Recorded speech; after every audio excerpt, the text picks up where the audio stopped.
Hello again and welcome back to English Today. This is DVD 14 and the second DVD of your upper intermediate level.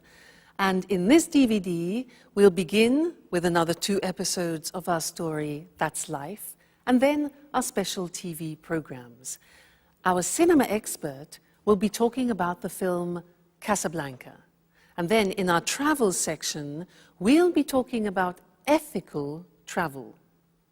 Then, in the grammar section, we'll learn more about phrasal verbs, those difficult verbs followed by prepositions. We'll also study the second conditional, and we'll look at some useful language for socializing, okay? So have fun.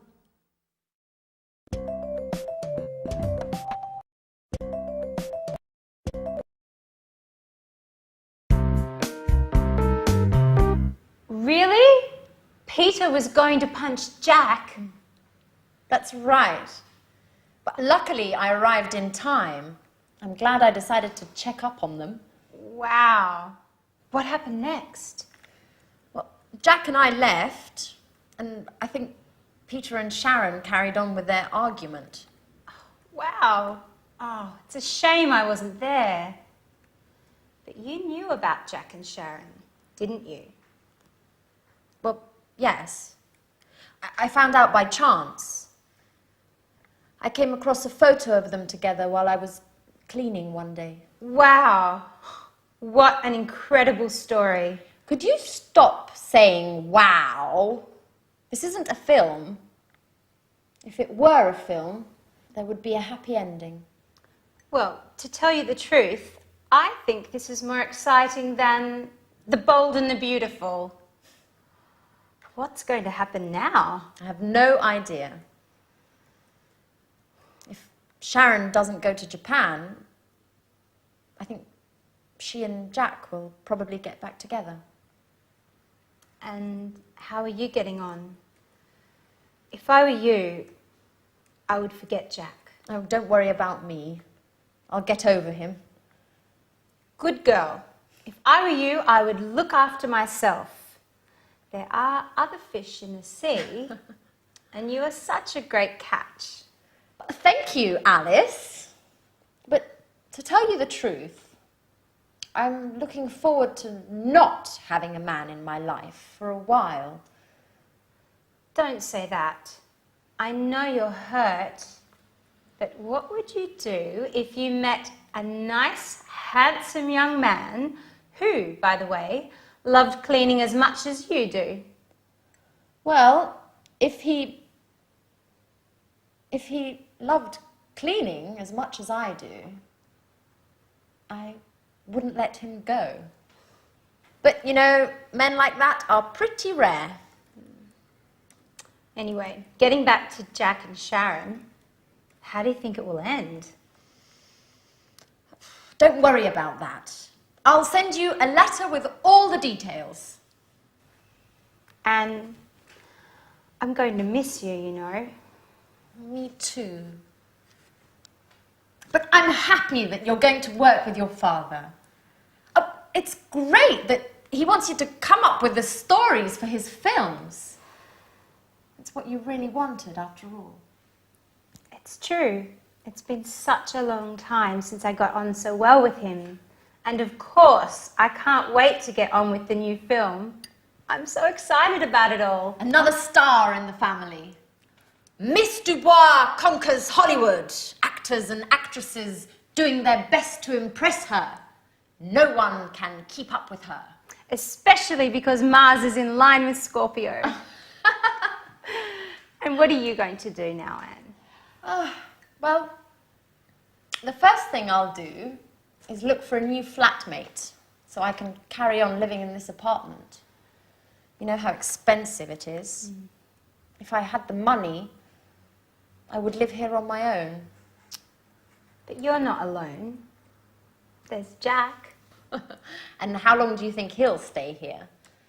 As soon as Peter leaves, he'll only be looking after Sharon and her apartment.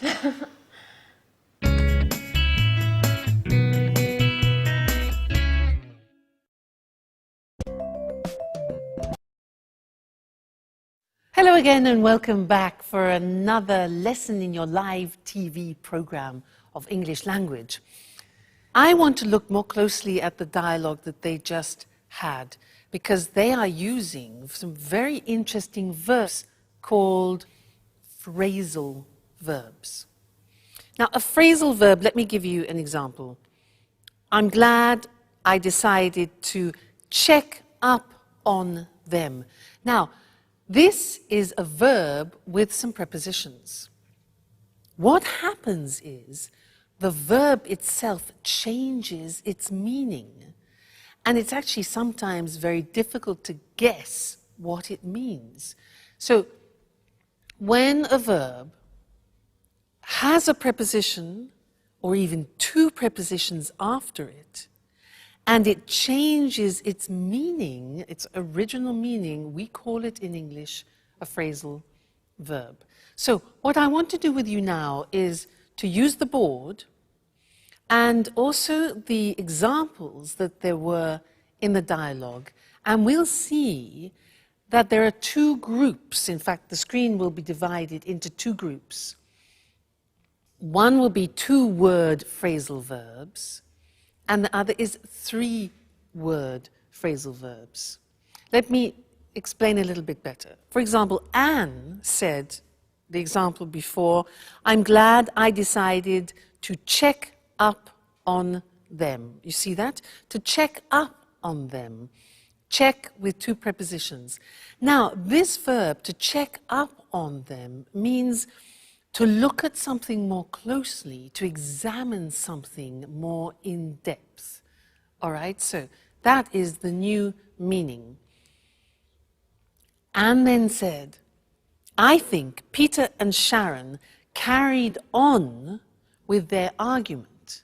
Now, carry usually means this, you pick something up and you carry it. If you add prepositions, so the example here is to carry on, it changes meaning, and carry on here means to continue. So, I think Peter and Sharon carried on with their argument means to continue their argument. All right? So, let's carry on. Then Anne said, I found out by chance. Found out, that becomes the meaning of discover. I discovered something. Okay, so find out. Next one. She said, I came across a photo. Now, came across. Very difficult to understand what that means. Because in this context, to come across, it means to find something or to find someone by chance. She says, I came across a photo of them together while I was cleaning one day. Okay, you see, they're not easy, quite complicated. Anne then said, I think she and Jack will get back together. So, look at that. That is a three-word phrasal verb. There are two prepositions, to get back together, and that means to become a couple again, okay, to reconcile, get back together. Then Anne said, oh, don't worry, I'll get over him. Interesting. Impossible to guess the meaning. Get over means to forget about. I'll get over him means I'll forget him. All right? Alice says, if I were you, I would look after myself. Look at that one. Look after, again, difficult to imagine. It means to take care of. Take care of yourself. So, if I were you, I would look after myself. Good. Next one, there are two more. It's been a long time since I got on so well. Now, to get on with means to have smooth relations with a person. It means that the relationship is going well without problems. To get on with. And the last one, Anne says, I'm looking forward to not having a man in my life. Again, look at that. To look forward to. Again, very interesting. This has two prepositions, look forward to, and it means that you think of an event in the future with pleasure. I could say to you, I look forward to seeing you again in the next lesson. All right, so these are the phrasal verbs, very difficult. People hate them. And they say, well, why don't you use easier verbs in English? Well, they come from Anglo-Saxon, and because we use them very often, I'm afraid you have to get familiar with them. All right? So we'll keep practicing, and I'll see you again. I look forward to seeing you again in the next lesson. Okay? Bye.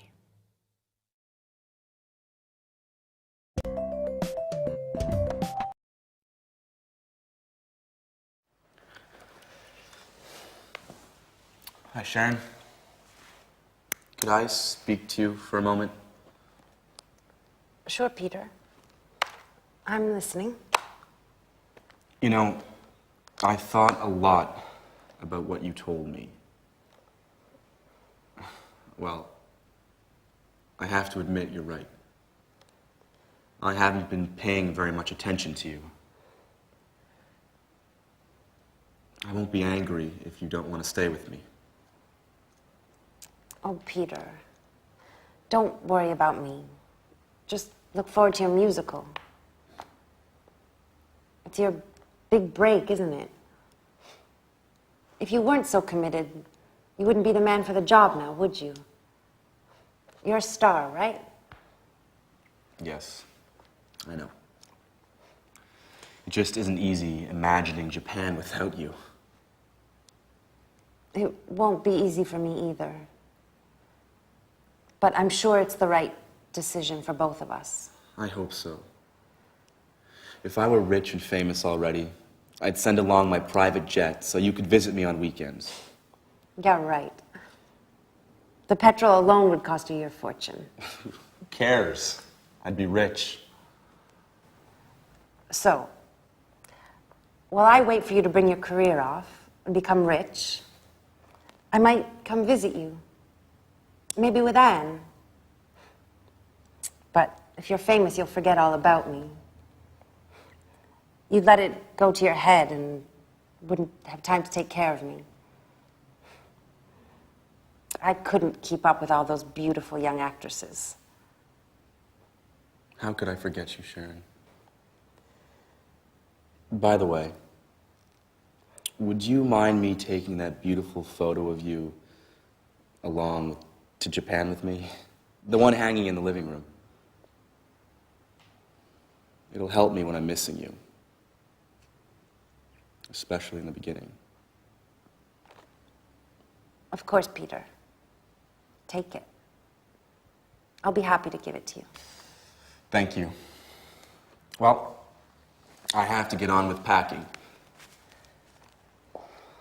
One last thing. If we were to meet in a few years, in two apartments close to each other, you with your new boyfriend,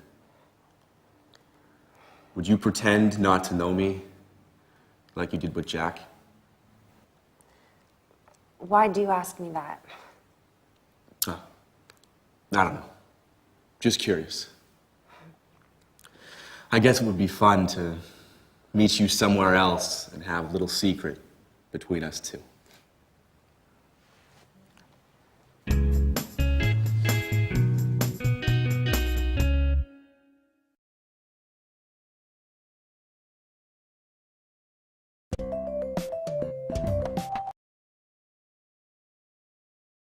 Hello again and welcome back for some more English.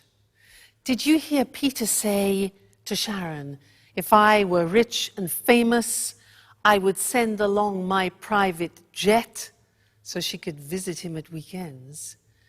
If I were rich and famous, I would send along my private jet? Well, that's a bit improbable, isn't it?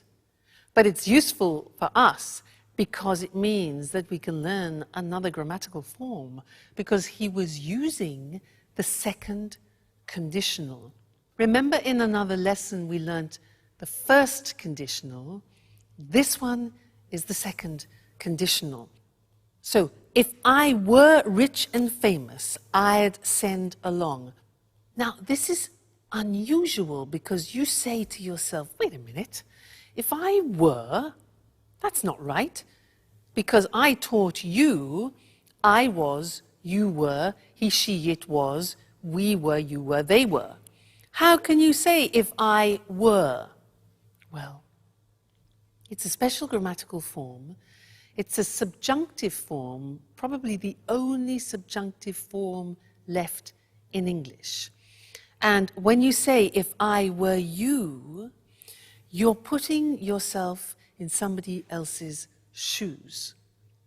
Okay? He says, if I were rich and famous. He uses the verb to be, and this is where the subjunctive comes into play. All right? So, very unusual. You must have probably heard this expression, if I were you. If I were you, I would do this. And I want to give you some examples of that because it's very common in English. If I say to you, for example, I'm tired, you could answer, if I were you, I'd go to bed. Now, if I were you, that's the past form, followed by I would go to bed. That's the conditional form, conditional to. If I were you, I would go to bed. Another example, smoking, yeah? I say, look, I can't stop smoking. I want to stop smoking, but I can't. You could say to me, well, if I were you, I'd go to a hypnotist, for example. One possibility, why not? If I were you, I would. Another example, imagine that I am bitten. Look, Mr. Snake bites me. I've been bitten by a snake. I've been bitten by a snake. You could say to me, well, if I were you, I would suck your blood out. Blech.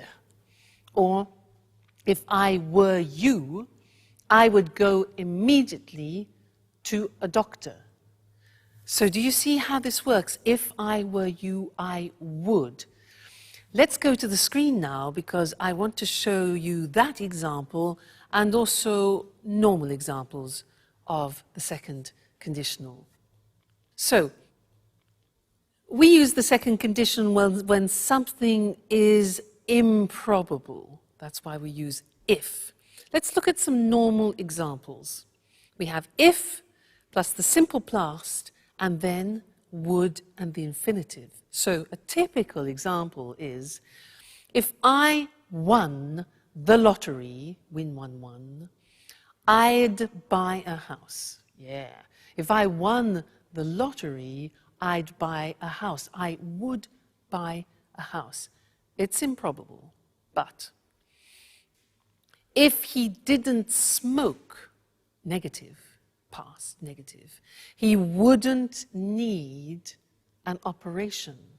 You see, if plus the simple past in the negative and then would in the negative. If you ate less, you would lose more weight. If you ate less, you'd lose more weight. All right, so those are normal examples of the hypothetical situations of the second conditional. And now let's get back to the example I did with you. If I were rich and famous, remember that? If I were. In the episode it was, if he were rich and famous, he'd send an airplane to Sharon. Okay? If I were you, I would forget Jack. If I were you, I would forget Jack. If I were you, I would continue studying with me and English today, if I were you. All right, so that's the second conditional for you. There are three. We've studied number one, we've studied number two, and later on we'll see number three too. Okay? So goodbye for now. Bye.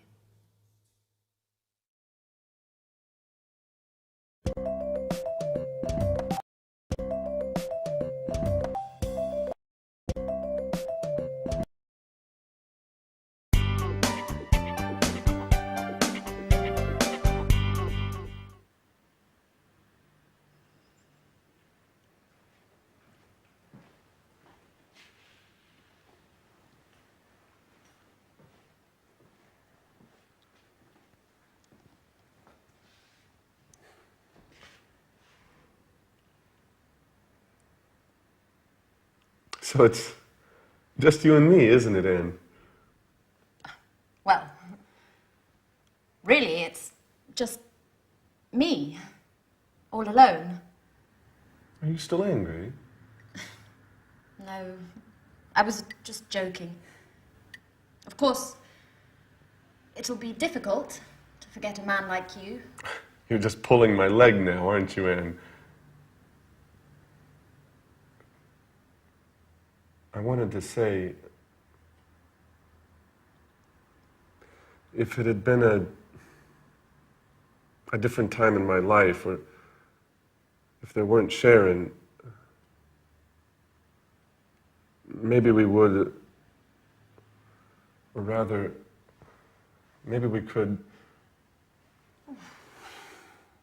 Too many ifs, Jack. Anyway, I'm happy for both you and Sharon. Really. You know, I adore love stories with happy endings. Hey, don't jump to conclusions. Sharon just left Peter. Okay. Let things take their natural course. You know, as Alice would say if she were here. I really miss her craziness and her jokes. The house just isn't the same without her. That's true. She always had something to say.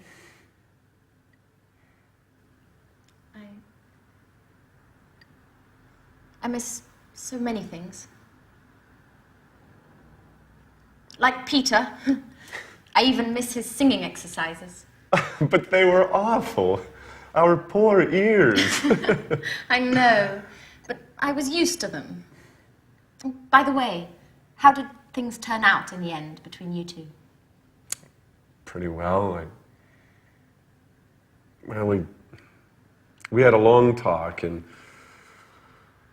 he understood it really wasn't my fault, that it was inevitable.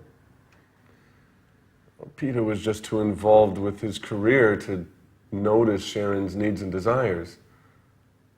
Let's just say I took advantage of their situation. I'd say so. You've never missed a chance like that in your life, have you? It's late. I have to go. I'm late as usual. By the way, Sharon and I are going to see a film tonight. Would you like to come? Thanks for the invitation, Jack. But I'd prefer to stay home. Anyway, a possible new flatmate is coming to take a look at the apartment, and well, his name's Nick. Well, actually, I've got to get things tidied up. That's right. Cleanliness is next to godliness, huh? Don't work too hard, Anne. Perhaps Nick is less tidy than Alice and I put together. Oh, no! I lost the battle with you two, but it's time to put an end to all this chaos. I'll ask him all the right questions, but if I get the feeling he doesn't like cleaning, I won't let him in the door.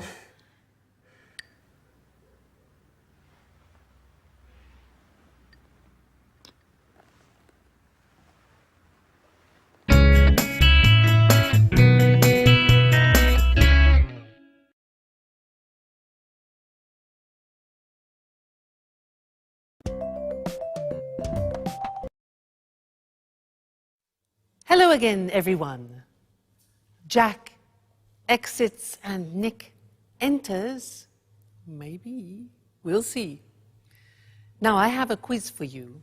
You've learned a lot of language up until now, and I want to see how much you remember of what you've learned. The quiz is this.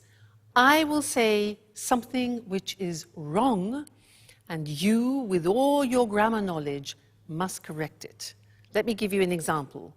I say, when have you gone? Now that's wrong, because when uses the simple past. So we correct it and say, when did you go? All right, so that's the quiz. Your turn. What means this word? What means this word? Yeah, that's a question. With questions you need, auxiliaries. So, what means this word? What does this word mean? Yes.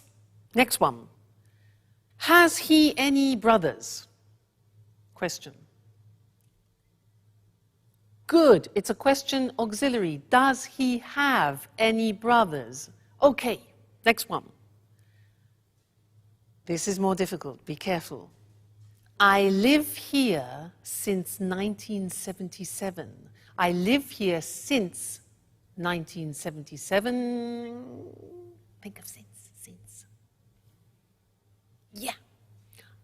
Present perfect continuous. I have been living here since 1977.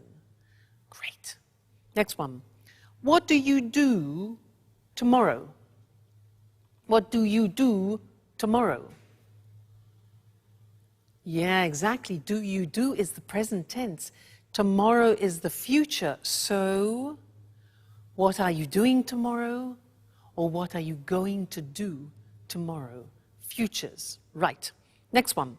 They haven't to work on Sundays. They haven't to work on Sundays. Negative. Wrong. Present tense, the auxiliary. Exactly. They don't have to work on Sundays. Great. Next one. Do she play tennis? Do she play tennis? Terrible. Yeah. Exactly. Third person. So, does she play tennis? Excuse me. Next one. I call you later. I call you later. Think of this. Snap decision. So it becomes exactly, I'll call you later. Great. Next one. He just left. He just left. Okay, we have just.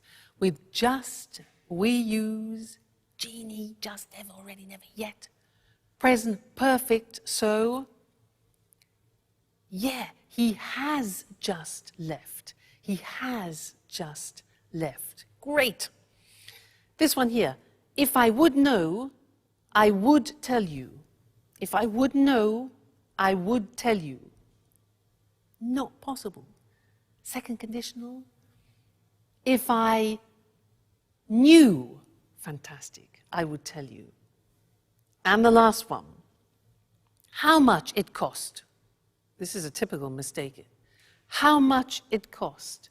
It's a question. You need an auxiliary. So that's it. How much does it cost? Fantastic. You're great. Great students. Keep on studying like this and you'll be able to speak English like me at the end of the course. All right? Great. Well, take care. Keep studying. See you in the next lesson. Okay? Bye.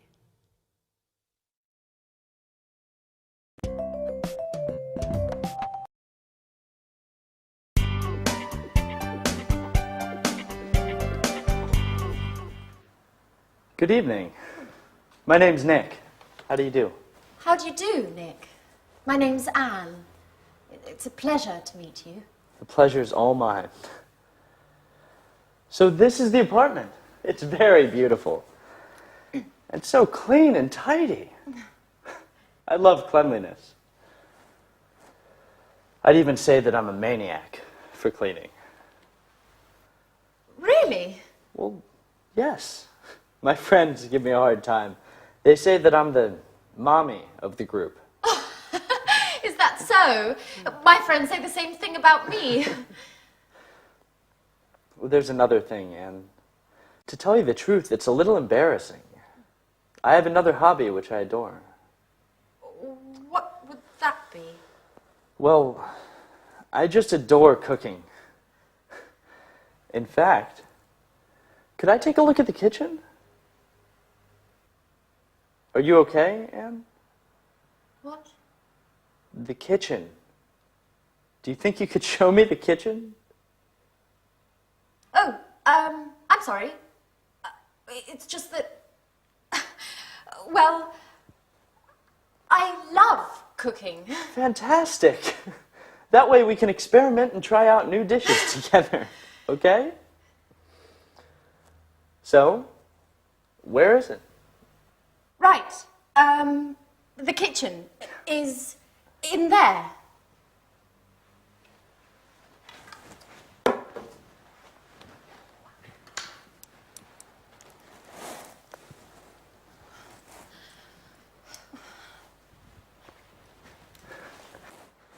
Great. Roomy, well lit, and tidy, just as I like it. I've got to confess that the kitchen is key to whether I come to live here or not. Oh, well, Nick, are you pleased? I mean, with the apartment. Oh, yes. It's very lovely. I like it very much. Not only the apartment. Thank you. So, when would you like to move in? Well, if it's all right, I'll move in tonight. I just need some time to get my things. Oh, that's great. Well, I'll cook up some dinner while you get your things, and then you can tell me what you think. I'm sure I'm not as good a cook as you. I'm not so sure. I'll go get my things. I'll try to hurry up, and then I can give you a hand. You know what, Anne? I think we're going to get along well.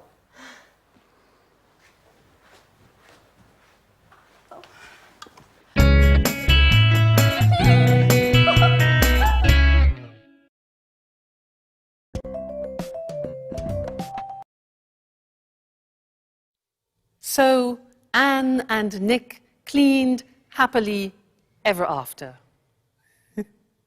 Now, in the last episodes, we have seen lives changing, we've seen people saying goodbye, and I want to look at that language that we use when we say farewell. Farewell in English is a word which means stay well in the future. So let's look at some of the language we can use. We heard, I'm sorry to see you go, and also, I'm going to miss you. I'm going to miss you.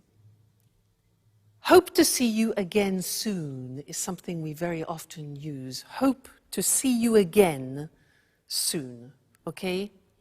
Call me from time to time. Call me from time to time is a nice one. Another really nice expression in English is let's keep in touch.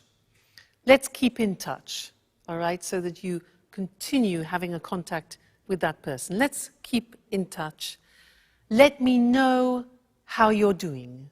Let me know how you're doing, okay?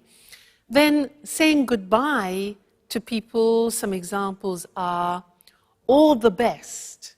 All the best for your new job, for example, to Peter. Good luck with your new job. Another very common expression, good luck with your new job. See you soon. See you soon. Yeah, it's like an imperative there. Take care. That's really very nice. It means look after yourself. Look after yourself or take care. Then safe journey. Now that's when people are leaving by car or by plane or by train. Safe journey. And you're wishing that they have no problems. Then goodbye, or more informally, bye.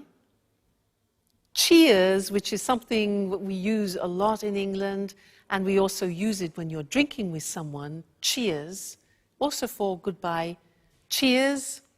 And we also use the Italian form ciao. So, bye, cheers, and ciao until our next lesson, where we'll be doing some more English language. Ciao.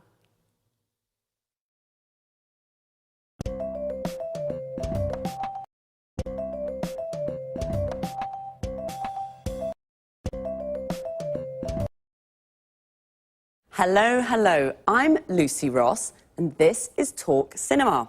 And today, with our cinema expert, Sanjeev Gupta, we pay homage to one of the most popular films of all time, an unforgettable Hollywood masterpiece. I don't think I need say more. I'm sure you all know the film we're going to talk about today, Casablanca. Casablanca, the amazing cast, the fantastic script, and of course, the unforgettable story. Yes, there'll always be a place in my heart for Casablanca. And not only in your heart, Sanjeev. Well, let's try to explain to our viewers why this film is so popular. First of all, there are the performances of two of Hollywood's greatest actors, Humphrey Bogart and Ingrid Bergman. And secondly, it's a film that was able to bring romance together with the serious theme of resistance to the Nazis. The end result is a passionate love story brimming over with emotion. Yes, you just can't forget the wonderful performances of Humphrey Bogart and Ingrid Bergman. Could you run through the plot for us, Sanjeev, just to jog our viewers' memories? Sure. Casablanca takes us back to a wartime Europe of Nazis and freedom fighters.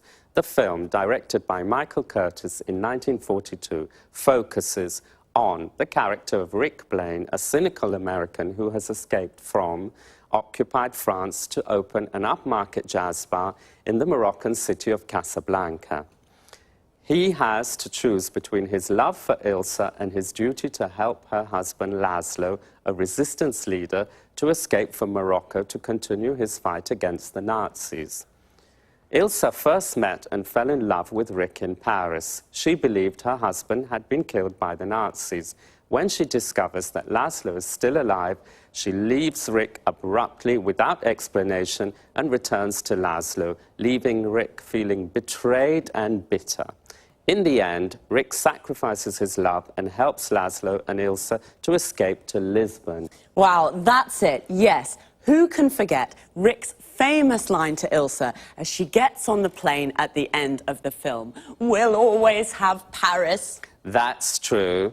There are also several other famous lines in the film. For example, when Rick says to Ilsa, "Here's looking at you, kid." Or when Ilsa says to Sam, the piano player, "Play it, Sam, play." Wait a minute, what's the name of that song?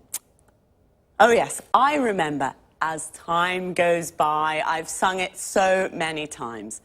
But tell us, am I correct in thinking the film won an Oscar? 3 Oscars for Best Picture, Best Director, and Best Screenplay. It was a big hit in 1942 and has been ever since.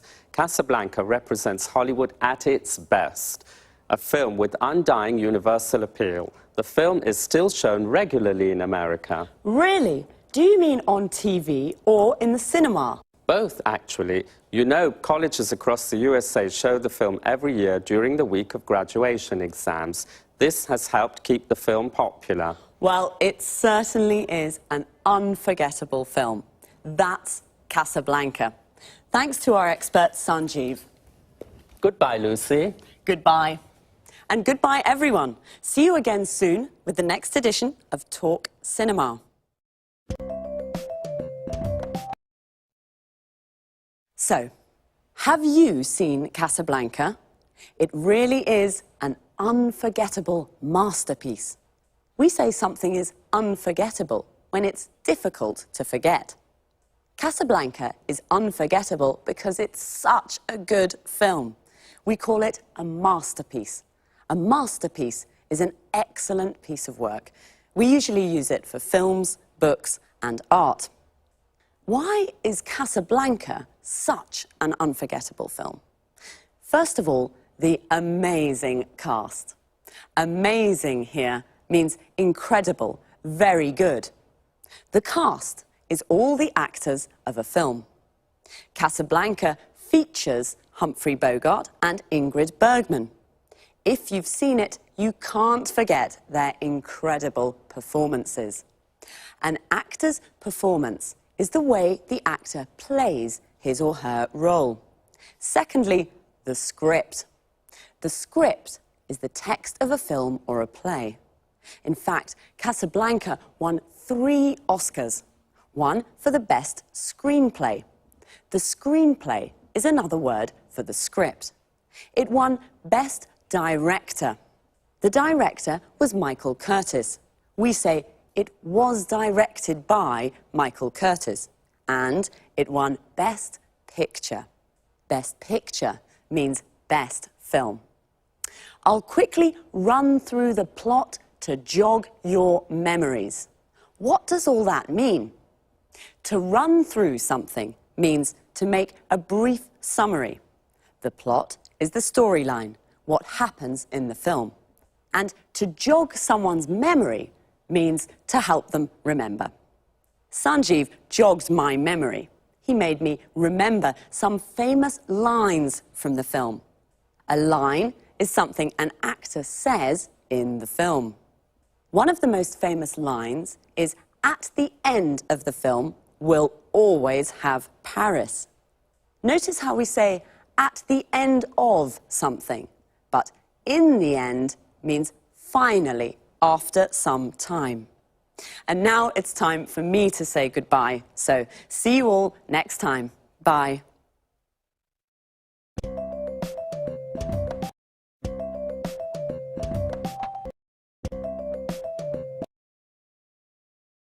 Good morning and welcome to this week's edition of the Travel Programme.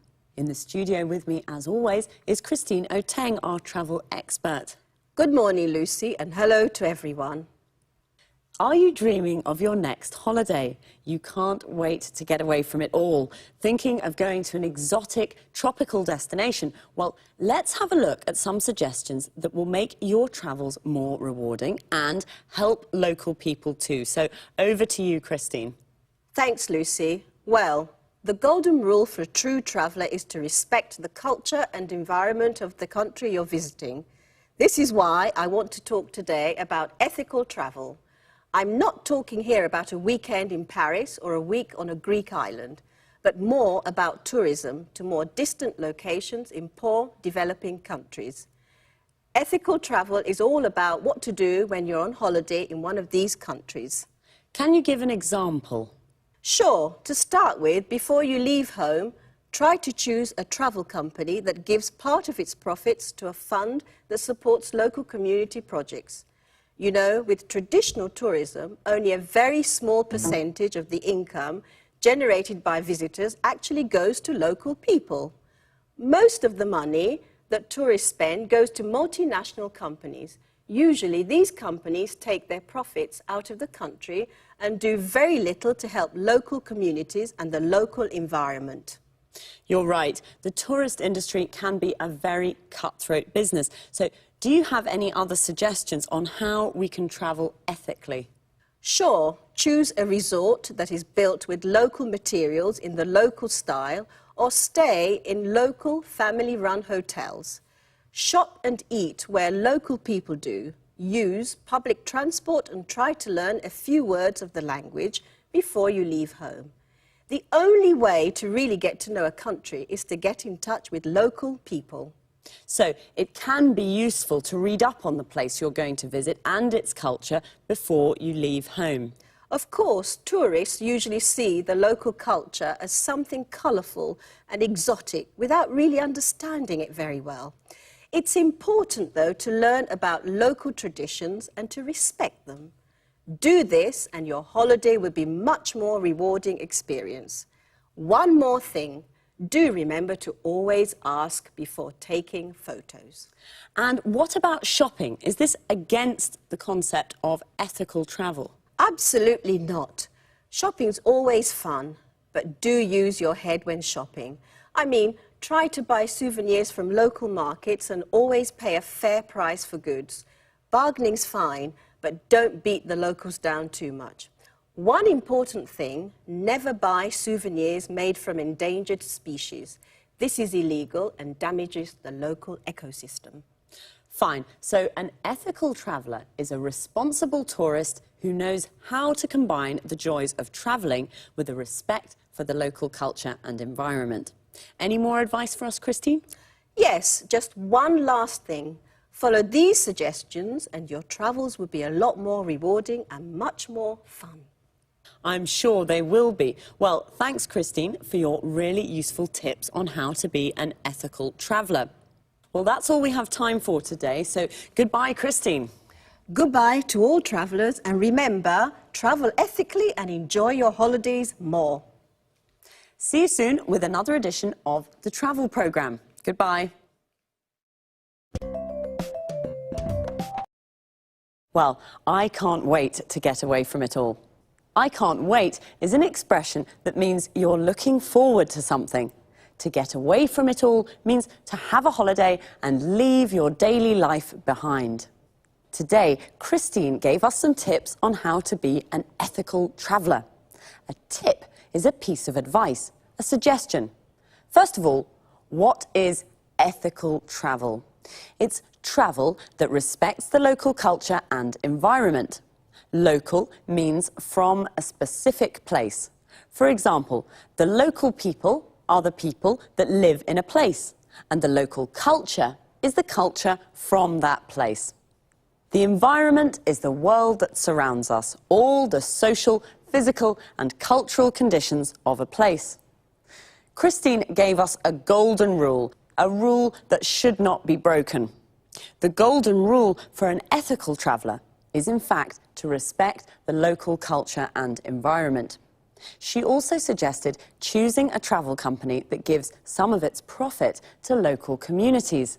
A community is a group of people living in the same area.